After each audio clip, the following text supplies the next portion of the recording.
주말 뉴스쇼 3부 한 주간의 화제 인터뷰를 복습하고 정리하는 김현정의 뉴스쇼 하이라이트. 오늘도 경향신문 박순봉 기자, 서울신문 이민영 기자 나왔습니다. 안녕하세요. 안녕하세요. 네, 오늘 첫 번째 인터뷰 주인공은 국민의힘 윤희숙 전 의원입니다. 윤 전 의원 인터뷰는 1월 31일 수요일에 있었는데요. 윤 전 의원 최근 출마 선언을 했는데 서울 중구 성동갑 이 지역에는 지금 민주당에서는 임종석 전 비서실장이 출마 선언을 한 곳인데요. 인터뷰 듣고 와서 얘기 나눌게요. 한강벨트 8개 지역구가 모두 민주당 현역 의원 지역구입니다. 어떤 현역 의원 지역구에 어떤 분들이 도전장을 던졌나 살펴보면 제가 호칭을 생략하고 말씀드릴게요. 윤건영 지역구의 태영호 도전장, 김민석의 박민식, 정청래의 김경률, 박성준의 하태경, 이영, 이혜훈 이런 분들이 출마 선언을 했어요. 거기다가 기존에 그 지역에서 준비하던 여당 예비 후보들도 계시니까 상당히 많은 분들이 이제 도전장을 내민 건데 공통점이 새로 도전장 내민 분들의 공통점이 586 기득권 청산을 외치면서 이제 도전장을 내밀었다는 건데요. 왜 그것이 이 시점에서 필요하다고 보십니까? 저는 근데 뭐 딱히 586 기득권 청산만 외친 건 아니에요. 아, 나는 아니다. 아, 겸사겸사입니까 그러면? 아니 그 뭐 임종석 선생님 나오시면은 뭐 굉장히 환영하고, 왜냐하면 586 청산에 대한 얘기를 할 수 있으니까. 아하. 그런데 저는 제가 생각하는 이 총선의 컨셉은 네. 시대적 과제가 너무 엄중하고 그 시대적 과제를 감당할 수 있고 감당할 의지가 있고 도덕성이 있는 사람들 또는 정치 세력이 정치를 해야 된다. 정치 세대 교체가 일어나야 된다라는 얘기예요. 세대 교체. 근데 그 세대 교체라는 거는 586도 굉장히 한 시대를 그 풍미했고 이제는 자기 역할을 하지 못하는 세대이기 때문에 당연히 가야 되는 세대이지만 저는 그렇다고 해서 그 친명 강성이라고 얘기하는 뭐 개딸 전체주의 이런 것도 우리 지금 시대적인 그 과제 앞에서는 굉장히 무능하다고 생각해요. 586 그 운동권은 시대적인 유효성을 다했다. 지금 임종석 선생님께서 그랬잖아요. 운동권이라고 그 매도돼서는 안 된다. 운동권이라서 매도하는 게 아니라 지금 시대에 맞는 정치를 못하기 때문이다. 그리고 알겠습니다. 한 가지만 더 말씀드리면 임종석 선생이 저 방송에서 뭐라 그랬냐면 네. 그 한동훈이나 윤희숙은 지금은 귤처럼 보이지만 네. 운동권을 저격하면서 탱자가 될 수 있다. 그런 얘기를 했어요. 어. 귤화 위지라는 말을 쓰셨어요. 어허. 되게 한하게 조예가 깊으신 것 같은데 근데 탱자는 제가 정확하게 그 얘기를 하는 거예요. 운동권은 이미 탱자가 됐다. 아, 이미 됐다. 탱자 부대다 저기는. 아, 탱자 부대다? 임종석 선생은 탱자 부대장이었던 사람이죠. 야. 근데 다른 사람에게 탱자가 될 수 있으니 조심하라고 얘기하는 네. 거는 예. 자기 자신을 돌아봐야 된다. 전 그렇게 생각합니다. 경제 이야기 이제 나올 거니까 기다려 보시라 그 네. 말씀이신데 어제 이미 임종석 전 실장과는 경제 문제 놓고 한판 설전 벌이셨더라고요. 임 실장님이 민생 경제 회복의 중요성 언급하면서 한동훈 위원장이 그 입에 경제를 올리면서 경제 망친 윤석열 정권의 실정에 대한 사과부터 해야 할 것이다. 지난해 경제 성장률 1.4%로 주저앉았다. 1인당 국민소득 IMF 이후에 처음으로 마이너스 됐다. 이렇게 SNS에 썼습니다. 1인당 국민소득이 마이너스라는 말 자체는 뭐 그냥 아무 얘기도 아닌, 그러니까 너무 엉터리 같은 얘기고 그거를 우리가 선회를 해주자면 1인당 국민소득의 성장률이 그러니까 마이너스, 그러니까 줄어들었다라는 얘기를 하고 싶으신 것 같아요. 근데 그 데이터를 잘못 읽으신 거고. 그래요? 왜냐하면 국민소득은 늘었어요. 늘었는데 예. 환율이 너무 많이 올라서 그거를 달러 기준으로 보면 준 것처럼 보인 거죠. 달러 기준으로. 아, 그러니까 그렇게 되는 거예요? 그런 나라는 여러 나라 있습니다. 왜냐하면 달러 강세가 굉장히 심했잖아요. 2022년에. 예, 예. 그래서 달러 강세 때문에 그 뭐 스웨덴, 일본은 우리의 한 2배 준 걸로 나와요. 그 율이. 그러니까 그거는 문제가 아닙니다. 그거를 봤을 때 이거를 왜 이런 식으로 얘기하지? 그러면 아, 이분은 기본 데이터를 보는 그 능력이 없구나. 근데 기본 데이터를 보는 능력이 없는 사람이 어떻게 저 대통령 비서실장을 했지? 그러면 야, 이건 운동권끼리 서로 밀어주고 끌어주고, 그러니까 자기들이 젊을 때 열정적으로 운동했다가 그 공부 안 하고 여의도 와서 대접받으면서 탱자 부대가 됐구나. 저는 그렇게 생각했어요, 이번에. 굉장히 지금 신랄하게 비판하셨는데 어제도 굉장히 신랄하게 비판하신 다음에 임 실장님 답변 나왔습니까? 어제 뭐 그 어디 방송을 보니까 방송에서 멘트를 요청을 했더니 뭐 더 할 말이 없다고 나중에 다시 설명드릴 기회가 있다고 얘기를 했다는 예. 방송을 봤습니다. 친명계 또 강성 지지층에서 임종석 실장은 윤석열 정권을 만든 데 일조를 했으니 그 출마하지 마셔라. 그러면서 이현주 전 의원 지금 민주당 복당을 하느냐 마느냐 고민하고 있는 이현주 전 의원을 그 지역구, 그러니까 윤희숙 전 의원이 도전장 내민 성동갑. 성동갑에 넣어야 된다라는 이런 글들이 뭐 온라인 게시판에 올라오고 있답니다. 당원 목소리가 커지면 현실화될 수도 있거든요. 어떻게 생각하십니까? 아니 뭐 저야 거기 누가 오시든 그 좋은 싸움을 하는 게 제 이제 임무고. 근데 민주당 안에서 그런 식의 구도가 짜여지는 거는 재밌는 현상이지요. 그러니까 그 문재인 정부가 완전히 실패했다라고 얘기하는 거잖아요. 그럼 문재인 정부 때 중요한 역할을 했던 사람들은 예. 총선에 아무도 나오면 안 되는 것이고, 그러니까 진짜 바로 몇 년 전의 정부와 지금 야당을 완전히 선을 긋겠다라는 건데, 그거 이게 명분은 그거잖아요. 근데 그 명분에 사실 그거 말이 안 되는 거고, 왜냐하면 그때 자기들이 다 국회의원들도 같이 법 만들고 해놓고 지금 뭘 책임자를 2명으로 찍겠어요. 근데 그 핑계는 이제 친명 공천을 하고 싶으니까 친문을 잘라내고 이재명 대표가 사법 리스크를 뭐 벗거나 아니면은 벗지 못해도 다음 대선에서 어떻게 될 걸 기대하고 그때 잠재적인 경쟁자들을 미리 쳐내고 싶은 거겠죠. 그렇게 읽고 계세요? 아니면 결국은 지금 당장 자리 싸움을 하는 것에서 그 친명들을 배치하고 싶은 그런 마음일 것 같아요. 결국은 임종석 전 실장이 여기 그대로 출마하실 것 같습니까? 자리를 비킬 것 같습니까? 아유, 뭐 제가 민주당 사정을 어떻게 알겠습니까? 근데 뭐 오시면 좋은 싸움이 될 것 같아요. 왜냐하면 저는 이 586 그 운동권들이 자기 그 밀도 높은 네트워크로 좋은 자리를 유지하는 그런 시대는 이제 지나가야 된다고 생각해요. 알겠습니다. 하여튼 이 한강벨트 제가 아까 쭉 읽어드렸다시피 지난 한강벨트만 봐도 알 수 있듯이 지난 총선은 국민의힘이 폭망이었잖아요. 수도권 폭망. 말 그대로 폭망이죠. 폭망이었죠. 그러다 보니까 이번에는 뭐 분위기가 다르겠느냐. 이번에도 쉽지 않다. 그 폭망한 곳에 뭐 윤희수, 하태경 뭐 이런 분들 쟁쟁한 분들 다 나가도 쉽지 않을 거란 얘기가 들리는데 분위기 어떻게 읽고 계세요? 쉽지 않습니다. 쉽지 않고 지금 뭐 각종 조사에서 별로 우호적이지 않지요. 정부 여당에 대해서. 그러니까 지금 라인업을 그 잘 짜겠다. 한동훈 위원장께서 라인업 잘 짜겠다. 그리고 지금 돌아다니면서 저 아까 나온 것처럼 후보들을 직접 호명까지 해주시고 계시잖아요.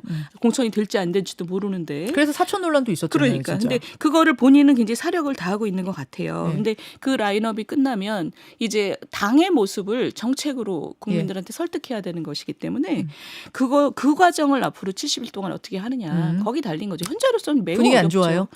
안 좋죠. 현지 가봐도? 현지 가보면 저 개인에 대한 그 호의는 좀 느껴져요. 근데 당에 대해서는 여전히 싸늘하다. 네, 윤희숙 전 의원 인터뷰 듣고 오셨습니다. 윤 전 의원과 임 전 실장 이른바 탱자공방이 이날 뉴스쇼 인터뷰에서도 계속 이어졌는데요. 윤 전 의원은 운동권 정치에 대해 시대적 유효성을 다했다. 지금 시대에 맞는 정치를 못하고 있다. 이렇게 지적을 했고요. 또 지금 역할론이 나오고 있는 유승민 전 의원에 대해서는 매우 험지에 가겠다는 얘기를 한 걸 들었다. 이렇게 전해 들었다고 얘기를 했습니다. 이 얘기들 바탕으로 취재 뒷얘기 해보도록 하겠습니다. 이날 인터뷰가 다른 기사나 이렇게 방송에서 인용이 많이 되는데 임 전 실장과 윤 전 의원 간 이른바 탱자 공방. 근데 그 어떻게 보면 임 전 실장이 먼저 한 유튜브 방송에서 귤이 탱자가 된다면서 저격수 유혹에 빠져들기 쉽다 이런 얘기를 한 건데 윤 전 의원이 바로 운동권은 이미 탱자가 됐고 임 전 비서실장은 탱자 부대장이라고 비판을 했어요. 이번 선거 그러니까 국민의힘 수도권 전략이랄까? 그러니까 586 운동권 청산 이거 되게 확실하게 내세우고 있는 것 같은데 어떻게 보면 이게 좀 먹힌다고 보는 걸까요? 그러니까 당에서는 좀 전반적인 분위기는 긍정적이에요. 그러니까 최소한 정권 심판론을 희석시켰다 우리가 이렇게 보고 어떤 조사에서든 보면 정권 심판론이 높게 나오잖아요. 근데 이거에 대한 대항마 성격으로 운동권 심판론을 내세운 걸로 보면 되는데 이게 그래서 실제로 이제 이렇게 거론되는 분하고 통화를 이제 해봤어요. 이게 너무 운동권을 악으로 좀 규정해서 좀 오히려 부정적이지 않냐 그랬더니 굉장히 좋게 평가를 하더라고요. 일단 첫 번째 최소한 내 이름이 계속 기사에 오르내리고 있지 않냐 이런 그러니까 얘기도. 그 청산의 대상으로 꼽히는 아니 청산 이제 자객 공천으로 나가는 후보에게 전화를 해보니까 네네. 내 이름이 일단 첫 번째로 계속 거론되고 있고 지금 우리가 너무 정권 심판론이 높아서 힘든 상황에서 운동권 심판론으로 나가면 이게 굉장히 찬반이 갈리는 이슈지만 최소한 대항마가 된다. 그래서 긍정적인 분위기고. 대항할 논리가 좀 생겼다 그렇죠, 이런 거네요. 그렇죠. 그러니까 당 관계자들도 좀 비슷하게 평가를 해요. 왜냐하면 최소한 이목을 끄는데 성공을 했다. 그러니까 해당 지역구에 예를 들면 중도층이라면 우리 지역구에 윤희숙이 나오네. 그러니까 윤희숙 의원 정도면은 그래도 인지도가 있는 그렇죠. 사람이잖아요. 그래서 네. 관심을 끌 수 있는 이제 이슈라는 거예요. 근데 이제 문제는 이게 계속해서 운동권 청산으로 가면 안 된다는 시각도 분명히 있습니다. 네. 그러니까 이거를 예를 들면 민주당 같은 경우에는 서울이랑 경기가 대부분 다선 의원들이잖아요. 그러니까 기득권 타파로 가야지 이걸 반드시 운동권 타파로만 가면 너무 범위가 좁다는 거예요. 그래서 운동권 타파가 아니라 장기적으로 봤을 때는 민주당이 저 다선 의원들을 교체하지 못할 거니까 민주당의 그런 기득권 의원들을 타파한다는 컨셉으로 우리가 수도권에서 자객 공천을 할 필요가 있다. 이런 시각도 분명히 있습니다. 좀 재밌는 포인트는 두 사람 다 예비 후보라는 그쵸. 점인 것 예, 같아요. 아직 후보 아니죠. 네. 네. 근데 임종석 전 실장 같은 경우에는 당장 친명계 쪽에서 압박을 좀 받고 있거든요. 네. 뭐 김주호 전 그 부실장 이런 인사들이 뭐 용산으로 가라 뭐 이런 식으로 압박을 하고 있고 뭐 어떻게 될지 모르는 그런 상황이고요. 윤희숙 전 의원은 상대적으로는 가능성은 좀 높아 보이긴 하죠. 한동훈 비대위원장이 이걸 제가 생각해봤는데 그냥 추천이라고 표현을 하면 될 것 같더라고요. 그러니까 추천을 해놓은 그런 상태잖아요. 네, 공천을 네. 해놓은 그런 상태는 또 아니고. 이제 이런 점도 좀 포인트인 것 같고. 그리고 저는 뭐 이 이제 윤희숙 전 의원에 대해서 다시 한번 또 이렇게 이제 추천을 했기 때문에 네. 한동훈 위원장이 공천의 방향 같은 것들은 좀 명확하게 잡은 것 같다 네. 이런 생각은 좀 들어요. 이게 왜냐면은 예전에 김경률 비대위원하고 그 마포을에 이렇게 네. 이제 사실상의 또 추천 내지는 뭐 음. 공천을 했다라고 대통령실에서 압박을 했던 거잖아요. 네, 사천 네. 논란이 있었던 거잖아요. 그런데 그럼에도 불구하고 다시 또 그런 스타일을 반복을 했거든요. 네. 그럼 요거는 이제 한동훈 위원장이 그간에 쭉 보여줬던 스탠스, 이제 물러나지 않았다라는 점. 그러니까 공천에서도 결국에는 자기 스타일대로 좀 밀어 나갈 것이다. 이제 이런 점을 또 보여준다라는 점도 좀 중요할 것 같고요. 네. 그리고 본의 아니게 이제 여러 가지 전략들이 있을 텐데 네. 대통령하고 분리돼야 된다 이런 얘기들이 쭉 있었잖아요. 네. 이제 총선 전략에서 한동훈 위원장한테 필요한 것들이라고 했을 때요. 대통령과의 분리는 되게 자연스럽게 윤한 갈등으로 이미 네. 이뤄놓은 상태잖아요. 그러니까 이제 그 다음에는 싸울 도구로 그 운동권 심판론 내세우는 게 사실은 이제 한동훈 위원장 입장에서는 뭐 부담도 없고 뭐 그냥 마땅히 쓸만한 카드다 이런 얘기들이 좀 들리더라고요. 근데 그 운동권 청산에 대해서는 저는 이제 궁금한 게 민주당 내에서는 이걸 어떻게 바라보는지가 궁금하더라고요. 왜냐하면 민주당 내에서 항상 운동권 선배들이 이제 좀 후배를 위해 자리를 물러줘야 된다 이런 얘기는 되게 많았고 지금 또 어떻게 보면 친명 원외 조직을 중심으로 그런 얘기가 나오고 있잖아요. 네. 그럼 이게 민주당 입장에서는 운동권 청산 공격을 받는 게 곤혹스러운지 아니면 이거를 또 어떻게 보면은 뭐 한번 세대 교체를 하는 도구로 이용할 건지 그런 게 좀 궁금하더라고요. 그러니까 내부적인 얘기하고 외부적인 얘기를 좀 나눠보면 될 것 같은데 일단 내부적으로는 말씀하신 대로 그 운동권 선배들이 좀 물러날 때가 됐다. 그러니까 이런 얘기들을 하는 그 친명계 쪽의 주류 인사들 굉장히 많습니다. 네. 젊은 정치인 중에서도 굉장히 많아요. 이건 이제 내부적인 얘기고 안에서 세대 교체에 대한 열망 같은 게 있기 때문에 네. 운동권이 주축이잖아요. 이걸 바꿔야 된다라는 그런 의식들은 분명히 있습니다. 근데 이제 외부적으로 보면은 이재명 대표 표현을 보면 될 것 같아요. 그러니까 이재명 대표가 신년 기자간담회를 했잖아요. 네. 거기서 질문을 받았거든요. 운동권 청산을 한동훈 위원장이 계속 이렇게 주장을 하는데 어떻게 생각하느냐 이렇게 물어보니까 맞받아친 게 지금 해야 되는 거는 검사 독재다. 지금 청산해야 되는 건 검사 독재다. 이렇게 얘기를 하거든요. 네. 그러니까 운동권 청산론에 맞부딪혀가지고 검사 독재 청산론을 내세운 거잖아요. 그러니까 청산론 대 청산론으로 이렇게 바꾼 겁니다. 그러니까 결국 이런 그림은 뭐냐면은 양쪽이 결국 지지층들을 결집하면서 가는 거예요. 네. 그러니까 양당 체제가 더욱더 공고해지는 그런 의미가 있기 때문에 사실은 나쁘지 않은 거죠. 이게 나쁘지 않다라고 민주당 내에서 얘기를 하는 게 아니고 네. 그 야권 삼지대 쪽에 있는 이제 뭐 관계자랑 제가 얘기를 하는데 이런 상황에 대해서 딱 이렇게 얘기를 하더라고. 이게 이런 것들이 딱 적대적 공생 관계다. 왜냐면 네. 국민의힘에서는 운동권 청산한다고 때려주고 민주당에서는 검사 독재 청산한다고 때려주고 이렇게 서로 때리게 되면은 양당을 지지하는 지지층들이 강하게 결집을 하게 된다라는 서로의 거죠. 존재의 이유가 있는 거죠. 그렇죠. 네. 근데 이제 삼지대 그 관계자가 하는 얘기는 그런데 이런 얘기들이 국민들 내지는 이제 중도층이라고 하는 그런 사람들한테는 어떤 의미가 있겠냐. 이게 지금 제3지대 사람이 얘기하는 거라는 네, 거죠. 야권 성향인데 네. 하는 얘기는 지금 경제도 되게 어렵고 당장 이제 여러 가지 어려운 문제들이 있는데 살아나가는데 어려운 문제들이 있는데 이런 건 전혀 민생과 관련이 없다는 거예요. 운동권을 청산하든 말든 아니면 뭐 검사 독재를 청산하든 말든 이런 것들은 관심이 없는데 그럼 이렇게 되면은 삼지대에 있는 그 중도층들은 이탈할 수가 있다라는 거죠. 이 이탈이라는 게 아예 네. 삼정당으로 가든지 두 가지 방향이 있겠죠. 아니면 그냥 정치가 너무 싫다, 정치 혐오스럽다, 그냥 투표하지 말아야지 이렇게 떠나는 상황이 있을 수가 있겠죠. 네, 네. 떠나는 상황이 오면 이건 역시도 사실은 그냥 숫자로만 보자면 그러니까 우리 음. 정치에는 좋은 일은 아니지만 거대 양당한테는 나쁘지 않은 그림이 되는 거예요. 왜냐하면 지지층들끼리만 싸우는 이런 그림이 만들어지니까요. 네네. 근데 이제 만약에 삼지대 쪽에서 잘 해가지고 민생 같은 것들도 얘기하고 대한정당으로서 그런 모습을 보여주게 되면은 그러면은 이제 삼지대로 이 중도층들이 좀 몰리는 효과가 있지 않겠느냐 이런 기대하는 목소리들이 있고 그 다음에 이제 최근에 대만 사례도 좀 많이 얘기를 해요. 대만에서 이제 삼정당이 꽤 많이 올라왔는데 그쵸. 네. 거기가 이제 친중이냐 반중이냐 이런 이념적인 문제 말고 그걸 이제 1당하고 2당이 많이 싸웠는데 삼정당에서는 그런 거 말고 이제 민생 같은 것들 얘기해서 젊은 층의 지지를 좀 받았거든요. 네네. 이제 그런 모델들도 좀 생각을 하고 있는 것 같습니다. 그러니까 두 분 얘기를 종합해 보면은 어떻게 보면 양당은 운동권 청산이나 검찰 독재 청산을 더 활용을 할 것 같고 그리고 제3지대는 이 사이에서 우리가 이때 민생을 얘기해서 그 혐오를 느끼는 중도층들의 표를 갖고 오자 이렇게 나가겠다 이거겠네요. 맞아요. 그리고 뭐 비명계 의원이 했던 얘기도 또 떠오르는데 그렇게 얘기하더라고요. 윤석열 대통령이 무너지면은 이재명 대표도 무너지고 반대로 또 이재명 대표가 무너지면 윤석열 대통령도 무너질 거다. 그러니까 결국에는 양쪽에서 축이 서로 맞아서 네. 이 견디고 있는 그런 그림인데 왜냐하면 이 의원의 주장은 이런 거였어요. 정치 혐오도 굉장히 기본적으로 심하고 네. 그리고 지난번 대선에 대해서도 뭐 이제 좀 안 좋은 표현으로는 비호감 대선이다 이런 평가들도 있었는데 네네. 그럼에도 불구하고 이게 유지가 되는 거는 서로에 대한 그 이겨야 된다는 그런 마음들 때문에 당원들이 결집해 있다라는 거예요. 근데 어느 한쪽이 무너지게 되면은 급속하게 나머지도 좀 축이 무너지지 않겠느냐 이런 예측을 하는 의원도 있습니다. 어떻게 보면 이재명 대표와 윤석열 대통령이 이제 서로의 존재가 있어서 더 이렇게 서로가 더 부각되는 면이 있다고 하셨는데 저는 이제 이번 주 여론조사 중에 눈에 띄었던 게 한동훈 비상대책위원장이랑 그다음에 이재명 대표 그 대선 지지율 이게 벌써 나왔는데 어떤 데서는 동률로 나오기도 하고 어떤 데서는 그러니까 엎치락뒤치락 거 별로 차이가 안 나요. 그래서 이제는 뭔가 한동훈 대 이재명의 대결이 좀 이게 뚜렷해진 것 같다, 이게 좀 옮겨간 것 같다 이런 생각도 들었거든요. 그것도 사실 국민의힘의 이제 전략의 일환인데 이제 윤석열 대 이재명 구도가 대선 이후에 계속 지속돼 왔었잖아요. 네. 근데 그거를 한동훈 대 이재명 구도로 바꾸는 게 이제 국민의힘의 약간 전략이자 컨셉이었죠. 그래서 그 부분은 일단 성공을 했다고 봅니다. 당 네. 내에서. 근데 이제 이런 전략을 여기까지 끌고 오는 데 성공했는지 앞으로 어떻게 할 거냐에 대해서는 좀 평가가 엇갈려요. 네. 일단 기본적으로 한동훈 위원장의 개인 지지율은 지금 굉장히 잘 나오는 편이잖아요. 그래서 이걸 궁극적으로 당이 흡수할 것이라는 뭐 긍정적 시각이 있긴 합니다.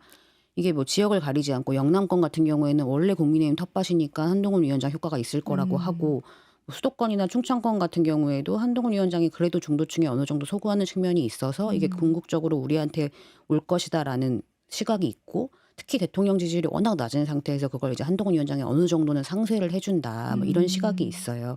그래서 한동훈 위원장이 한 번 이제 전국 투어를 했는데 지금 거기 안 간 곳 중심으로 와달라, 우리 지역도 와달라 이런 신청이 많이 있고 그거를 계속 조율 중이라고 그래요. 네. 특히 후보 결정되면 그런 게 많을 것 같고, 그러니까 총선을 이제 한동훈 위원장 얼굴로 치른다는 거죠. 근데 네, 반대로 의구심이 당연히 있습니다. 왜냐하면 당 지지율은 사실 아직 오르고 있지는 네. 않거든요. 그래서 이게 정권 심판론을 실제로 희석하는 게 맞냐? 특히 이제 수도권 의원들 중심으로는 약간 아직까지는 그런 게 있기는 합니다. 근데 제가 뭐 당에 한 20년 넘게 있었던 분 얘기로는 네. 기자들은 이제 계속 사실 의구심을 제기하고 의심을 제기하잖아요. 그런데 이제 기자들이 오히려 모르는 거고 네. 내가 당에 20년 넘게 있어봤지만 박근혜 이후에 이런 반응은 없었다. 뭐 이런 얘기를 하는 분들도 있어요. 그래서 아직 지금 올라오고 있을 뿐이지 분명히 총선에 한동훈 효과가 굉장히 크게 발휘될 것이다. 특히 수도권과 충청권에서 뭐 그런 얘기를 되게 강하게 주장하시는 분들도 꽤 있어요. 네. 네. 방금 얘기하셔서 저도 생각이 나는 게 네. 그렇게 순회할 때 따라갔던 모 관계자가 비슷한 얘기 하더라고요. 인기가 너무 많아가지고 한동훈 위원장이 너무 많더라. 그래서 어느 정도 많냐 그래서 박근혜 전 대통령보다 많더냐 이렇게 물어봤더니 박근혜 전 대통령은 대구 쪽에서 그런 정도의 느낌을 받았는데 한동훈 위원장은 전국에서 그런 느낌을 주더라. 네, 굉장히 네. 열렬하다 이런 얘기를 하고 근데 이제 요거에 대해서도 좀 비판적으로 얘기하는 사람들은 이 신년 인사에는 다 당원들만 오는 자리거든요. 네. 그러니까 당 밖으로 나가면 어떨지 모른다. 그러니까 이런 좀 비판적인 얘기를 하는 사람도 네. 있고요. 그리고 이제 이 표현 너무 많이 쓰는 것 같은데 이제 디커플링 이런 문제인 거잖아요. 네. 한동훈 위원장하고 윤석열 대통령, 그러니까 분리가 되느냐 안 되느냐 이런 문제인데 지금 여권의 전략은 크게 보면 굉장히 그 뚜렷해 보이거든요. 그러니까 윤석열 대통령은 정책 같은 것들을 쭉 내놔요. 그러니까 네. 국민들이 좋아할 만한 정책들을 계속 다니면서 내놓고 그다음에 이제 정치적인 메시지는 좀 줄이고요. 예전에 얘기했던 뭐 이념 논쟁 같은 것들은 다 빠졌고요. 네. 그러니까 정책 얘기만 쭉 하고 있습니다.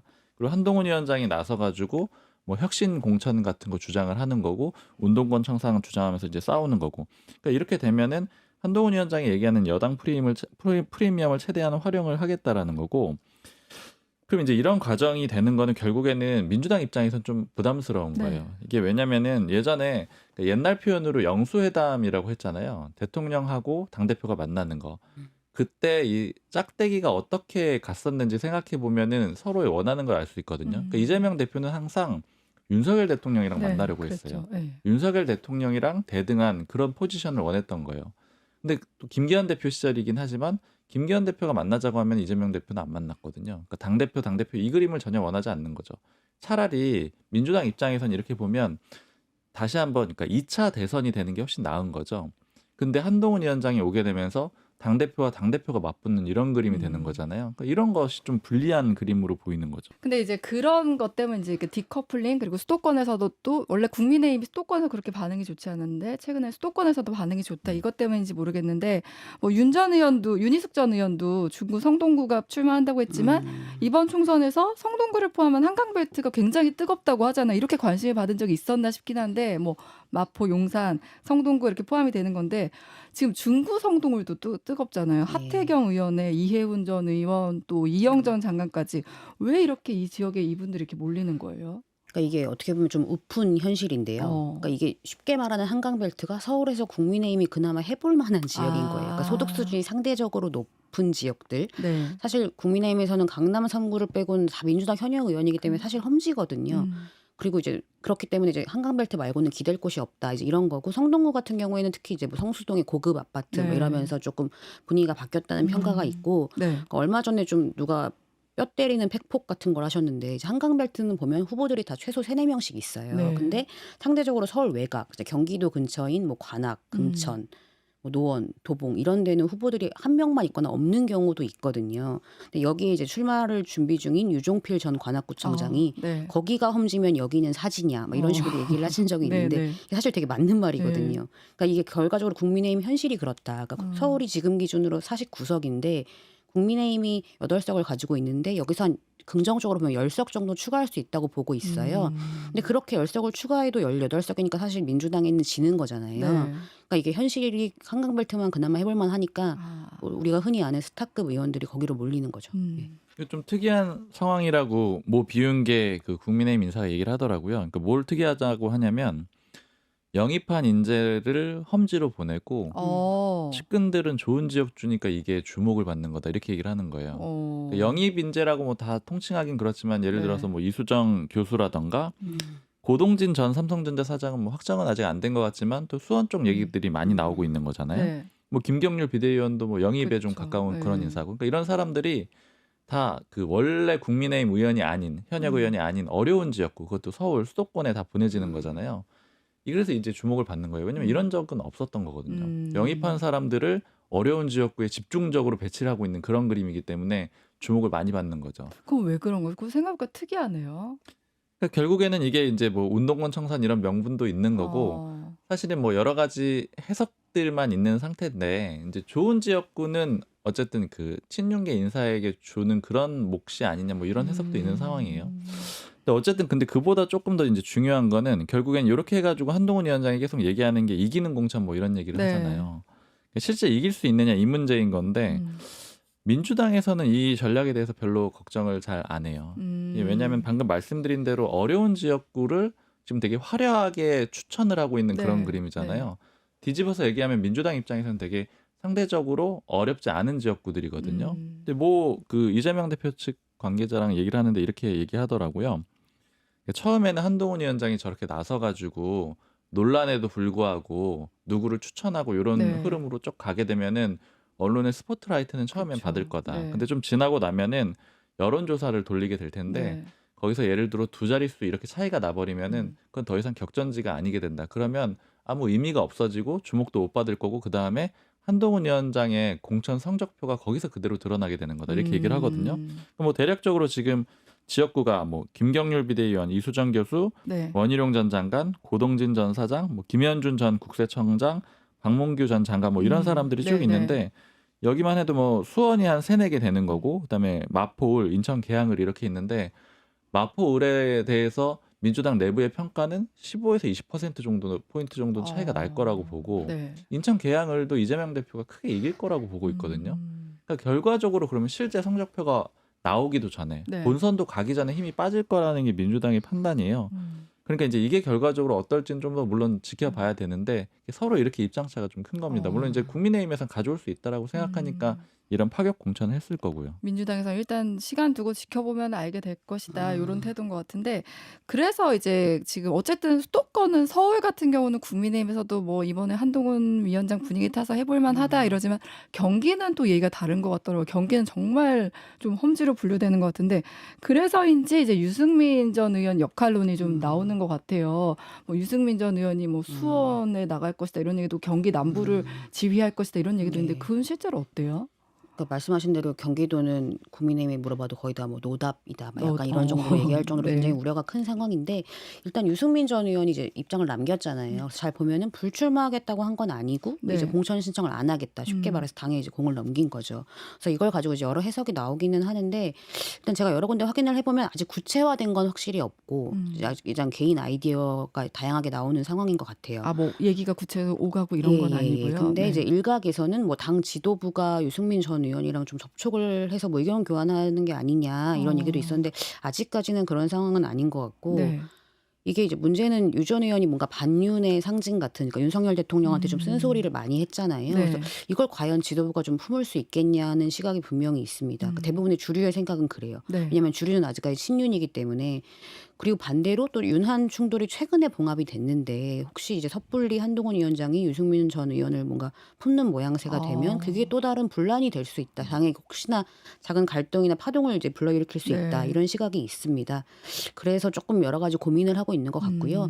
근데 이제 유승민 전 의원이 뭐 그게 직접 말을 했든 안 했든 험지에 나가겠다는 의사가 있다고 하니까 네. 아까 말한 노답인 경기도에서 조금 유승민 전 의원을 그래도 활용해야 된다는 분명히 그런 주장이 강하게 있거든요. 그래서 지도부가 이거는 조금 더 고심해 보는 상황인 것 같고 네. 조금 더 시간을 두고 지켜봐야 될 것 같아요. 네. 저도 그냥 다 얘기해 주신 거랑 같은 네. 맥락인데 그냥 표현만 좀 보태면은 일단 유승민 전 의원이 이제 추천 얘기가 나왔을 때 모 관계자가 하는 얘기가 김경률이 안 되는데 유승민이 된다고 이렇게 얘기를 하더라고요. 이게 왜냐면 윤석열 대통령이랑 관계가 굉장히 안 좋아요. 그러니까 안 좋은 게 대선 경선 때 안 좋았는데 당시에 이제 그런 얘기들 쭉 들어보면은 홍준표 시장하고는 오히려 윤석열 대통령 관계가 괜찮았다라는 거예요. 근데 유승민 전 의원은 당시에 뭐 이제 뭐 그런 논란 같은 거, 무속 논란 같은 거 많이 부각했는데 이거에 대해서 굉장히 많이 불쾌하게 생각했고 그리고 대기실에서도 분위기가 홍준표 시장하고는 나쁘지 않았다라고 들었거든요. 근데 유승민 전 의원은 그만큼 사이가 안 좋았습니다. 네. 그리고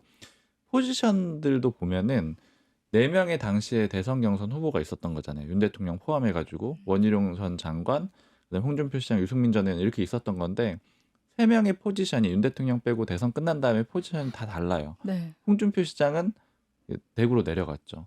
약간 중앙에서 멀어지는 그런 전략을 썼던 거예요. 그러니까 너무 갈등을 일으킬 가능성이 있으니까 그때 네. 뭐 관계자가 하는 얘기가 서울에 있으면 분명히 홍준표 시장은 구심점이 될 수밖에 없고 비윤에 네. 그러다 보니까 윤 대통령 각을 세우게 될 텐데 그런 거는 임기 초에 맞지가 않다라고 해서 내려갔다는 거예요. 그리고 원희룡 장관은 완전히 친윤으로 탈바꿈을 했죠. 근데 유승민 전 의원은 당내에 남아가지고 끝까지 반윤으로 포지션을 가져간 상태로 계속해서 비판을 했습니다. 계속 SNS에 이제 비판의 소리를 그렇죠. 남겼죠. 그 김경률 비대위원 발언 정도가 문제라고 하면은 유승민 전 의원을 받아들일 수 없을 거라고 생각하는 그 당내 인사들이 굉장히 많은 거거든요. 그런데 그럼에도 유승민 전 의원 이렇게 해야 된다. 이게 그 기사를 저도 봤었는데 뭐 관계자 네. 이런 식으로 해서 인용이 돼 있는 건데 그거는 뭐 정치권에서는 소위 많이 쓰는 좀 떠보는 그런 방식의 기사일 것 같아요. 이제 그 흐름 분위기도 보고 이런 네. 걸 같은데 그게 거짓말 기사가 아니고 실제로 누군가는 이런 걸 해야 된다라고 원하는 사람도 있고 그런 필요성을 느껴서 얘기를 하는 거잖아요. 근데 이제 그 다음에 한동훈 위원장이 검토한 바가 없다고 했거든요. 검토한 바가 없다고 했으니까 이런 얘기들은 이제 결과적으로 보면은 유승민 전 의원 받는 게 쉽지 않지만 또 당에서는 원하는 그림도 분명히 있는 거다 이런 거고 그리고 유승민 전 의원을 그러면 한동훈 위원장 입장에서 만약에 이제 꼭 반드시 필요해가지고 데려오겠다라고 네. 하면은 전에 김경률 비대위원 때만큼의 리스크를 안아야 돼요. 유승민 전 의원이 만약에 출마 선언을 하는데 예를 들어 뭐 김건희 여사의 그런 뭐 명품 가방 뭐 이런 의혹에 대해서 조용히 해줄 가능성은 없거든요. 유승민 전 의원의 성격상 아니면 여태까지 정치를 해왔던 행보상 그런 얘기에 입 닫을 리가 전혀 없고 네, 네, 네. 사과를 더 강하게 요구할 수도 있고 아니면 수도권 선거를 맡겨놓는다라고 하면 분명히 그쵸. 발언권이 네. 있을 텐데 그런 얘기들이 나오는 거를 용산이 감당해줘야 되는데 지금으로서는 그건 굉장히 좀 어려운 상황이고 물론 또 총선 상황이 굉장히 안 네. 좋다.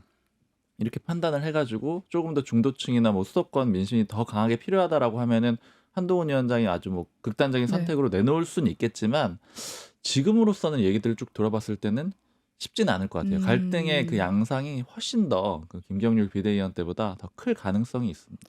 지금 어쨌든 봉합 국면에 이제 윤한 갈등이 봉합 국면에 들어섰다고 하는데 근데 어쨌든 한동훈 위원장은 이기는 공천을 계속 주장하고 있잖아요. 그런 면에서는 이게 시간이 흘러갈수록 어떻게 변할지 또 그것도 저희가 좀 지켜보긴 해야겠네요. 그리고 이제 그 윤석열 대통령이 신년 기자회견을 안 했잖아요. 그런데 지금 KBS를 통해서 이제 대담 형식의 신년 뭐 대담 이걸 한다고 하는데 이게 녹화로 진행된다고 하고 또 이제 KBS랑 진행을 한다고 하잖아요. 그러면 이게 녹화라는 건 사실 실시간 뭐 질문을 받거나 돌발 상황이 생기거나 이런 가능성이 적기 때문에 이게 과연 도움이 될지 뭐 이런 생각도 드는데 이 부분은 좀 어때요? 그래도 이제 소통하는 걸 좀 긍정적으로 봐야 될지. 그렇죠. 그러니까 이게 흐름을 보면 분명히 연초에는 신년 기자회견 검토를 하긴 했었던 것 같아요. 그런다가 KBS 대담으로 한다는 얘기가 좀 바뀌었고 또 이제 윤한 충돌 이후에는 약간 뭔가 홀드된 상태였다가 이제 다시 KBS 대담 쪽으로 왔는데 이게 대통령실에서는 아무래도 좀 안정적인 분위기를 원하지 않았나 그런 상황인 것 같고요. 네. 그 여권에서는 좀 되게 다양하게 고민을 하더라고요. 기자들한테 뭐 아이디어도 물어보고 하긴 하는데 그러니까 어디 방송국이랑 만약에 대담을 하면 해야 되겠냐부터 시작해서 뭐 진행자는 누가 좋냐, 뭐 아니면 방식은 어떤 식이 좋겠냐, 그러니까 이런 식으로 되게 고민을 많이 해요. 근데 여러 가지 소통의 측면도 있지만 가장 큰 이제 관심사는 아무래도 김건희 여사 리스크이기 때문에 네. 이거를 뭔가 확실히 매조지해야 된다는 게 있고 그거를 굉장히 안정적으로 끌고 가기 위해서 이제 KBS 대담으로 진행을 하는 건데요. 네. 근데 이게 이제 확실하게 사과를 할 거냐 아니면 확실하게 설득 혹은 설명을 할 거냐는 조금 확실히 분위기가 갈려요. 당 내에서도. 그러니까 아마 대통령실에서도 같은 고민을 할 것이고 네. 게다가 이제 대담이니까 김건희 여사 얘기만 하는 건 아니잖아요. 네, 인생 네. 얘기를 할 수 있고 그러면서 여러 개 다른 이슈로 전환을 할 수도 있고 그래서 대담이라는 형식을 좀 결정으로 한 것 같습니다. 예. 혹시 뭐 네, 형식 자체는 이제 그런 점을 좀 고려를 한 것 같아요. 예전에 문재인 전 대통령도 두 차례나 썼던 방식이거든요. 그러니까 이제 방식 자체만으로 비판을 하기는 좀 어려울 거다. 네, 왜냐면 네. 이제 다 과거에 했던 그런 방식이라는 점을 좀 많이 고려를 한 것 같고요. 그리고 이런 점은 한 가지가 있는 것 같아요. 그러니까 기자회견도 검토하고 그다음에 뭐 대담도 검토하고 하다가 시점이 계속 뒤로 밀렸었는데 안 하는 방향도 하나의 선택지였을 것 네. 같거든요. 근데 이제 이 흐름 중에 하나를 보면은 결국엔 당에서 충분하게 방어를 해줬다라고 하면은 안 하는 것도 충분한 선택지가 됐을 것 같아요.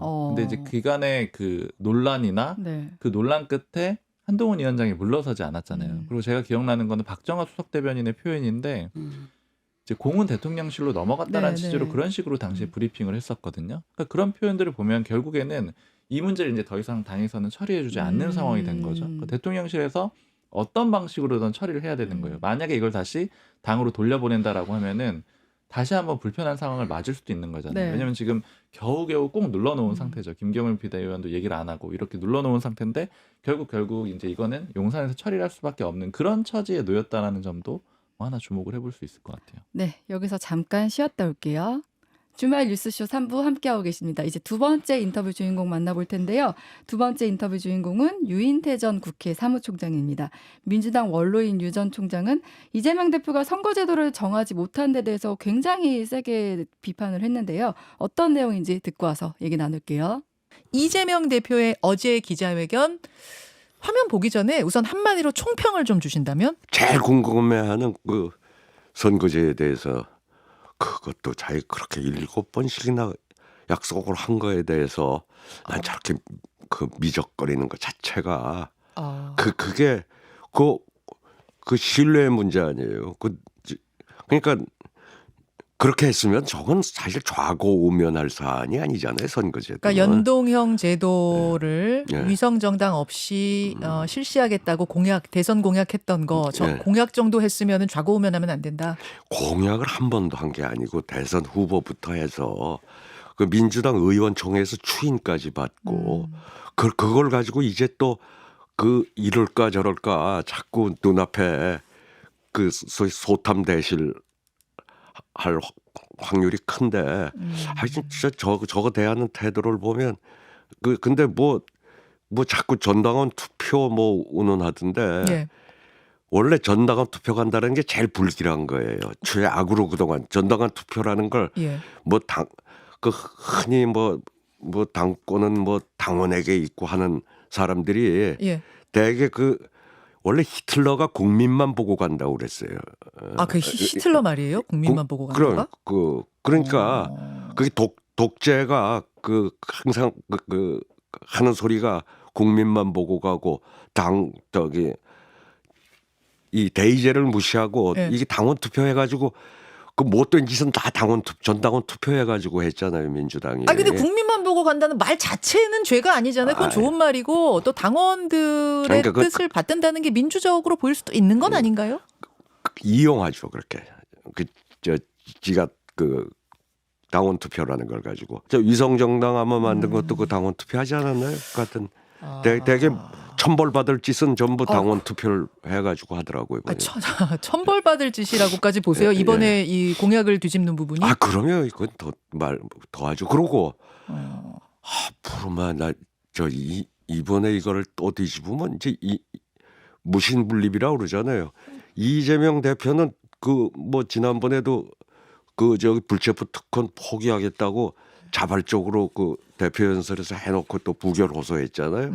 이번에 또 이거 뒤집으면 이제 콩으로 매줄 쓴다 그래도 이재명 대표를 누가 믿겠어요. 더군다나 이 중요한 선거를 앞두고 예. 불신이 강하면은 예. 이 총선 전망도 어두워지는 거죠. 어제 기자회견 이야기로 다시 좀 돌아와서 이번 총선에 대한 포부도 밝혔는데 그 부분 잠깐 듣고 올까요?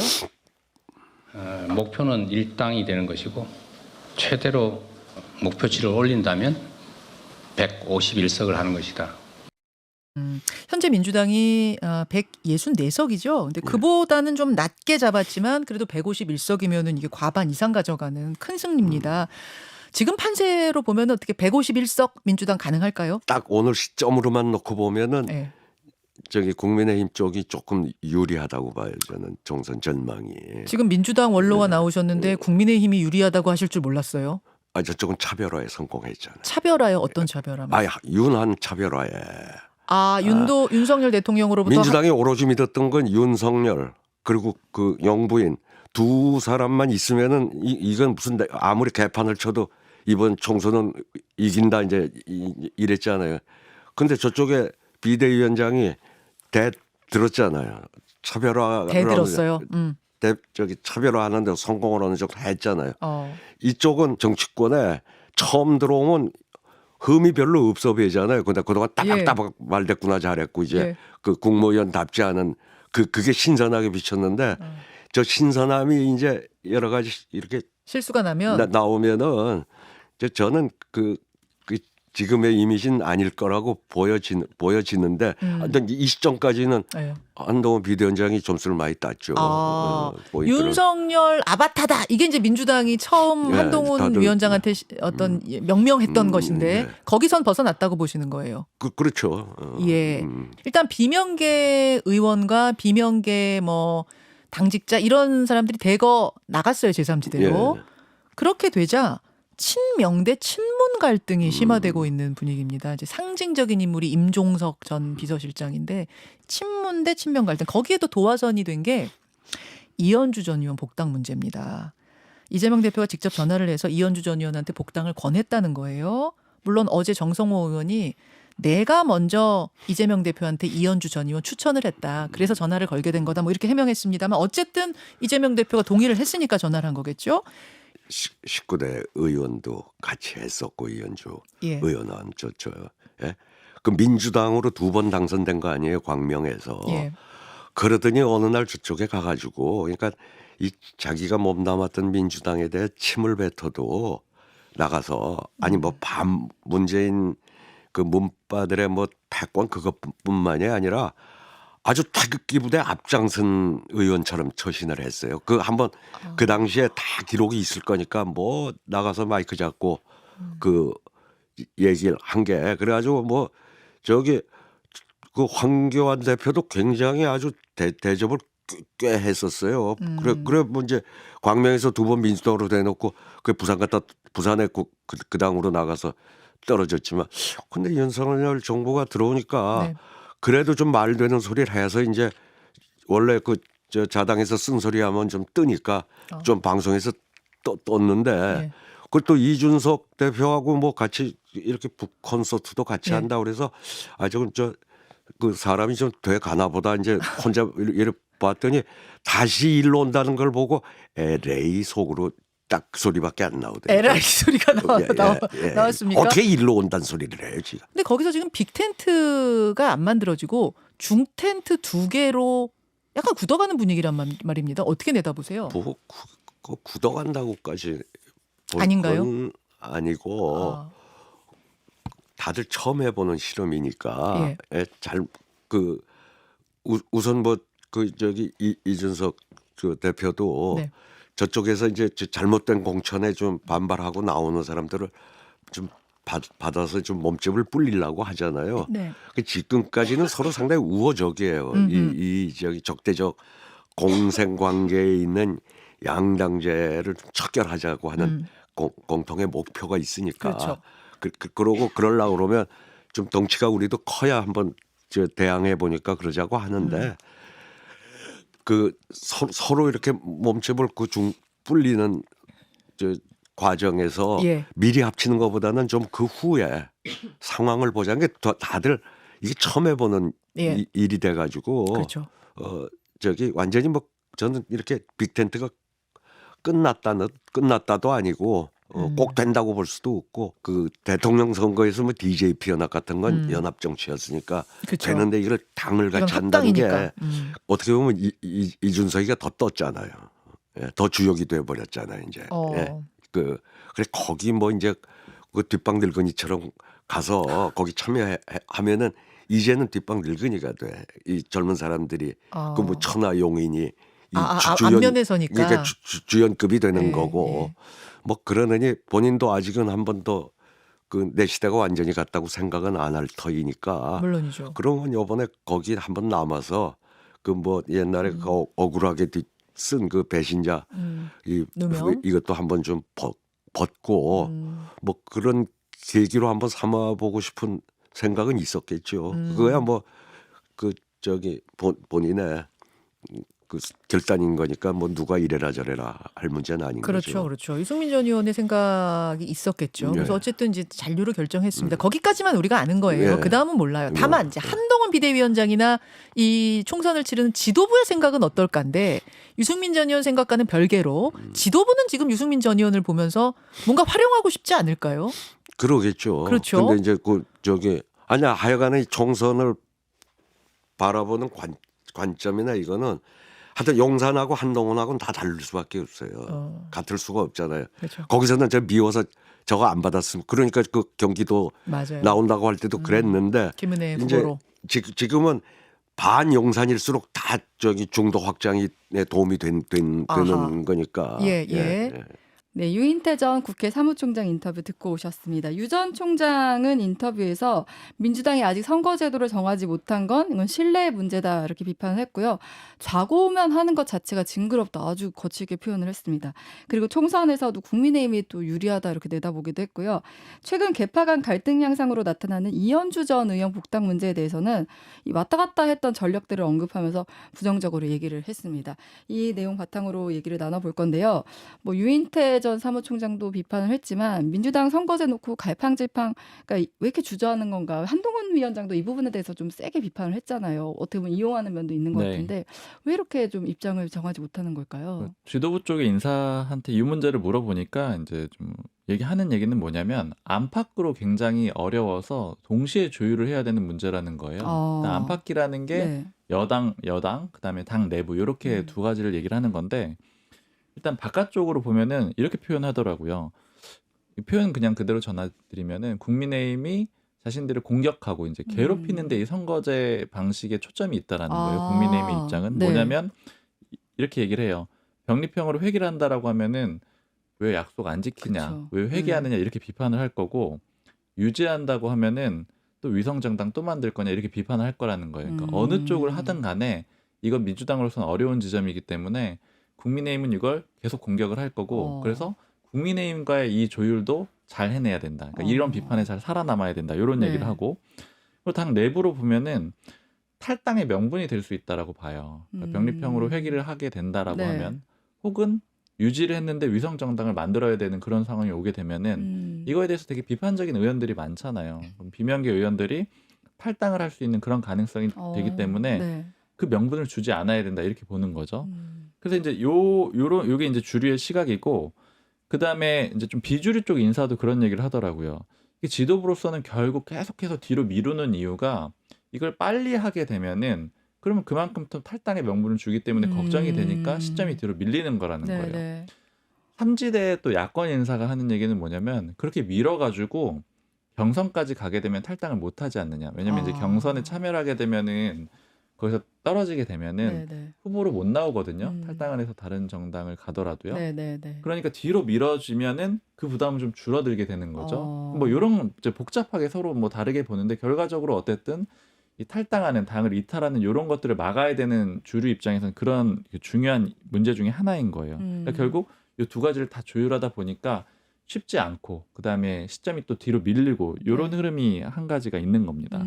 그럼 어떻게 보면은 민주당 입장에선 최대한 시간을 끄는 게 지금으로서 그냥 최선이라고 볼 수도 있겠네요. 근데 그렇게도 또 쉽지가 않은 게 또 뭐 이거는 비명계 쪽 인사가 하는 얘기인데 그렇게 뒤로 미루다가 보면은 네. 두 개가 동시에 터질 수가 있다는 거예요. 그러니까 예를 들자면 이걸 두 개를 각기 따로 했다면 그러니까 예를 들어 선거제를 좀 앞부분에 했다면 네. 그러면 이거에 대한 비판 때문에 좀 뭐 논란이 있더라도 한번 쉬었다가 그 다음에 이제 공천이 본격적으로 돌입해서 또 일부 뭐 컷오프가 되고 아니면 뭐 비명 인사가 예를 들어 뭐 이렇게 불만을 갖고 이런 상황들이 벌어지더라도 탈당할 명분이 상대적으로 약할 텐데 뒤로 밀리게 계속 이 모아놨다 보니까 동시에 어느 크게 시점에는 터질 한 수가 번에 있구나. 해야 될 텐데 예를 들어 이 선거제가 병립형으로 회귀를 해요. 그냥 가정을 해봤을 때 회귀를 한다고 선언을 했는데 때마침 공천이 돌아가는 상황이어가지고 몇 명은 자기가 떨어질 게 좀 명확해 보입니다. 이렇게 되면 이 사람들은 선거제를 명분으로 해가지고 뛰쳐나갈 가능성이 있다라는 네, 거예요. 네, 그러니까 네. 이제 그런 식으로 되는 것도 지도부한테는 부담이 될 수가 있다. 그래서 이제 꼭 이게 무조건 뒤로 미루는 것만이 정답은 아니다. 뭐 이렇게도 좀 보고 있는 상황이에요. 어떻게 결정할지 조만간 아마 결론이 날 것 같은데요. 그리고 이현주 전 의원 복당 문제에 대해서도 지금 아직 결정이 안 된 상황이고 그 일주일 사이 어떻게 보면 부정적 여론이 좀 더 커진 것 같아요. 유인태 전 사무총장 같은 경우 뭐 인공기 들었다, 일장기 들었다 이런 비유까지 했는데 이건 좀 어떻게 전망해요? 여론이 되게 실제로 좋지 않았고 비판적인 기사도 많이 나왔었거든요. 네. 이제 제가 기억하기로는 그 일부 보도에서 이재명 대표하고 이현주 전 의원이 만난다 이렇게 했던 게 지난주에 하루 있었어요. 네, 근데 네. 그날 이재명 대표 쪽에 물어봤거든요. 그날 당일에 오늘 만나느냐 이렇게 물어보니까 오늘은 안 만난다는 거예요. 그래서 그럼 언제 만나냐 이렇게 물어보니까 일정이 없다라고 합니다. 그러니까 그쪽에서는 뭐 이 약속이 돼 있었는데 취소됐다는 게 아니고 네. 그냥 일정 자체가 없다 이렇게 얘기를 하더라고요. 그래서 그 얘기를 딱 들었을 때 아 이게 좀 뭔가 좀 회의적인 분위기가 있구나 좀 이렇게 생각이 들었고 그다음 이게 왜냐하면 당내에서 분위기도 좋지 않고 보도도 좀 비판적이었기 때문에 좀 네. 분위기가 좀 달라진 것 같아요. 그러니까 당초에 영입을 하려고 했던 건 어느 정도는 사실인 것 같고요. 네. 그리고 또 하나 이제 결정적인 게 이현주 전 의원이 페이스북에 글을 썼거든요. 근데 거기에 보면은 뭐 이런 얘기들이 담겨 있어요. 뭐 그러니까 측근들이 이렇게 용기가 필요하다라고 하면서 연락을 줬고 결과적으로는 이재명 대표가 직접 전화를 해가지고 재입당을 권유를 하셨다 이런 표현이 들어가 있거든요. 네. 근데 이게 뭐냐면 이거는 이런 것들을 공개하게 되면은 정치권에서는 되게 안 좋아졌다는 거예요. 그러니까 예를 들어서 뭐 가까운 사례로는 윤한 갈등이 그렇잖아요. 그러니까 한동훈 위원장이 이관섭 비서실장이 와서 물러나라고 했다는 얘기를 만약에 그 전 단계에서 잘 해결이 됐다면 공표하지 않았을 겁니다. 공개될 일이 아예 확인해주지 없었죠. 예. 공개하지 않는 거예요. 공개하게 되면은 그때는 책임 소재를 가르는 그런 문제가 생기는 거거든요. 그 이현주 전 의원의 페이스북 글을 제가 보면서 생각이 들었던 거는 이게 이재명 대표가 연락을 한 건 맞아? 약간 이런 얘기들이 또 나오기 시작했거든요. 네. 그러니까 이현주 전 의원으로서는 연락을 분명히 줬다. 이런 점들을 좀 명확하게 밝히는 거고 이렇게 되면 이제 사실은 상황은 되게 안 좋아졌다라고 볼 수가 있는 거죠. 물밑에서 조율해야 되는 게 공개적으로 오픈이 돼버린 거고 네, 네. 이렇게 되면은 너가 연락했잖아. 아니면 네가 연락했잖아. 뭐 이런 그림이 되니까 이건 좀 앞으로는 썩 그 분위기가 좋아 보이진 않고요. 그리고 제가 이제 야권 제3지대 뭐 인사를 만났는데 이쪽으로 올 수도 있지 않겠느냐 이렇게 물어봤더니 뭐 물론 이현주 전 의원의 뜻은 아닌데 네. 좀 회의적이라고 얘기를 하더라고요. 아, 그쪽에서요? 네, 별로 받고 싶지 않다. 뭐 이런 얘기를 또 하고 있어요. 이게 이제 왜 그러냐면은 야권 3지대에서 나오는 얘기는 지금 여기가 이제 미래 대연합이나 네. 아니면 새로운 미래 그리고 이제 개혁 미래당이 이제 개혁미래당. 앞으로 되는 네. 거잖아요. 나오는 얘기는 이현주 전 의원 받으면은 되게 강하게 비판하려고 준비했었다라는 거예요. 왜 그랬냐면은 아니 이현주 전 의원은 받으면서 그 정작 그 당을 떠나는 이 사람들은 왜 직접 연락 한 번 안 했냐 대표가 네. 이런 불만들이 있는 거예요. 그러니까 이러려고 우리 나가는 거는 그냥 두고 이현주 전 의원 받으려고 그랬느냐 이런 생각들을 갖고 있거든요. 네. 그러니까 또 이현주 전 의원이 야권의 3지대로 합류하기도 조금 어려운 상황일 것 같아요. 이현주 전 의원의 행보도 앞으로 좀 봐야겠고요. 제3지대 얘기도 저희 좀 해볼게요. 지금 이준석 대표의 개혁신당과 그다음에 갇힌 개혁미래당 원래 이제 대화를 좀 하기로 했고 뭐 협의체도 만든다고 하고 했었는데 지금 좀 잘 안 되고 있는 것 같아요. 분위기가 좀 안 좋다고 느낀 게 이준석 대표도 이제 그제 한방 승부 나와서 마치 뭐 개혁 미래당이 뭐 윤핵관 같다라는 말을 한다든지 좀 분위기가 어때요? 그러니까 최근에 저도 개혁신당이나 삼지대 사람들을 직접 만나보니까 좀 단순한 기싸움이 아니라는 느낌을 좀 받았어요. 그러니까 이게 합당을 뭐 안 해, 못 해 이런 분위기는 아닌데 좀 근본적인 회의가 느껴졌습니다. 그러니까 예를 들면 1 더하기 1이 2가 되거나 최소한 1.5가 돼야 되는데 우리 1 더하기 1이 1이 안 될까 봐 걱정이야. 이런 얘기를 하더라고요. 그러니까 일단은 양쪽 다 개혁 미래당이든 개혁 신당이든 각자 지지층이 있잖아요. 거기서 이제 반발이 있는 거. 쟤네랑 합치지 마. 쟤네랑 합치면 오히려 우리 이렇게 해서 뭐 나갈 거야. 이런 약간 협박 아닌 협박이 있고 실제로 우리가 양당 지지층을 과연 설득할 수 있을까? 이런 좀 근본적인 회의가 있더라고요. 협상이 잘 되더라도. 네. 그래서 그럼 뭐 되는 거예요? 안 되는 거예요? 이제 물어봤더니 정말 아직 모르겠는데 되더라도 이게 2월 말 3월 초까지 갈 수도 있다. 이런 얘기를 하더라고요. 그래서 아직까지는 굉장히 열려 있는데 조금 그런 부정적인 분위기가 있었고 이게 그럴 수밖에 없는 게 이제 양당의 입장이 너무 달라요. 그러니까 예를 들면 개혁신당 쪽 얘기를 들어보면 우리 지금 되게 잘 되고 있어. 막 전국 투어하고 막 정책도 내놓는 거 다 이슈가 되고 이러고 있다라는 입장이 되게 강하고 개혁 미래당 쪽 얘기를 들어보니까 우리가 현역 의원이 더 많은데 무슨 소리야. 이런 식으로 입장차가 굉장히 크고 눈높이가 다른 상황이라서 물론 극적인 상황이 있을 수는 있는데 현재로서는 그냥 기싸움이 아니라 진심으로 양쪽 다 합당에 대해서 좀 고심하고 있는 분위기가 확실히 있습니다. 네. 저도 양쪽 다 만나보면은 좀 흥미롭더라고요. 이게 왜냐하면 개혁신당은 좀 최근에 이제 그런 분위기 있었죠. 많이 전해드리기도 했는데 자강론 분위기도 강해졌고 또 바른미래당처럼 되면 안 된다. 그래서 이제 대장이 2명인 그런 그림은 좀 어렵다. 뭐 이런 얘기들도 하고 그래서 실제로 신경전 이상의 그런 어려움을 느끼고 있는 건 사실인 것 같아요. 이게 합쳐서 진짜 좋을까 안 좋을까 이런 고민을 하는 건데 근데 반대로 이 개혁미래당 내지는 그 야권 쪽 이 3지대 쪽에서 나오는 얘기들은 될 것 같다는 얘기들을 굉장히 많이 해요. 될 것 같다고요? 네, 될 것 같다라고 얘기를 하는데 그게 왜 언제 되냐면 2월 말이나 뭐 3월 초 이런 2월 말 정도를 많이 얘기하는데 그때쯤 되면은 안 합칠 수가 없는 민심이 만들어질 거라는 거예요. 그러니까 결국에는 이거는 양당의 입장이 중요한 게 아니고 민심이 중요하다는 거예요. 그러니까 민심이 만약에 3지대가 필요하다. 3정당이 하나로 나와야 된다. 이런 얘기들이 나오게 되고 그 분위기가 좋다라고 하면은 안 합칠 수가 없을 거라는 거예요. 그러니까 기타 다른 요소들은 별로 중요하지 않다라고 보고 있고 그래서 이제 그냥 좀 흥미롭게 해준 얘기는 뭐냐면 앞으로 밀당이 엄청나게 나올 거라는 거예요. 그러니까 자신들은 끊임없이 이 친하게 지내는 모습을 보이려고 노력을 할 거랍니다. 그러니까 예를 들어 뭐 이준석 대표랑 뭐 어디도 같이 가고 뭐 이런 이벤트들을 많이 준비해 놨대요. 그럼 같이 가면 이준석 대표도 거부하는 건 아니거든요. 그럼 가게 되면은 기사는 뭐 이제 뭐 핑크빛 이렇게 나오는데 그럼 그 다음에 이 관계자가 하는 얘기는 그럼 다음에 뭐 이준석 대표가 다시 뭐 이낙연 전 대표 비판을 할 수도 있겠지. 그러면 또 다시 또 냉각기 뭐 이렇게 되면서 이게 왔다 갔다 할 건데 흐름은 그렇게 가더라도 진짜 중요한 건 그런 것들이 아니고 민심이 2월 말쯤에 어떻게 결론이 나느냐. 그러니까 필요하다라고 생각이 되는 그런 민심 여론조사가 나오게 되면 이준석 대표는 거부할 수 없을 거라는 거예요. 그러니까 합쳐서 의석수가 더 많이 나올 거다. 이런 그림만 만들어지면 무조건 따라가게 될 거다. 이렇게 좀 희망적으로 보고 있어요. 그래가지고 온도차가 확실히 다릅니다. 그러니까 개혁신당은 안 해도 괜찮다라는 생각도 있고 게다가 이번 총선에 우리가 모든 걸 걸어야 돼 이런 정도까지는 아니거든요. 물론 그러니까 최선을 다한다라는 건 맞지만 앞으로도 네. 정치를 해 나가야 되고 음. 이런 생각들이 많아요.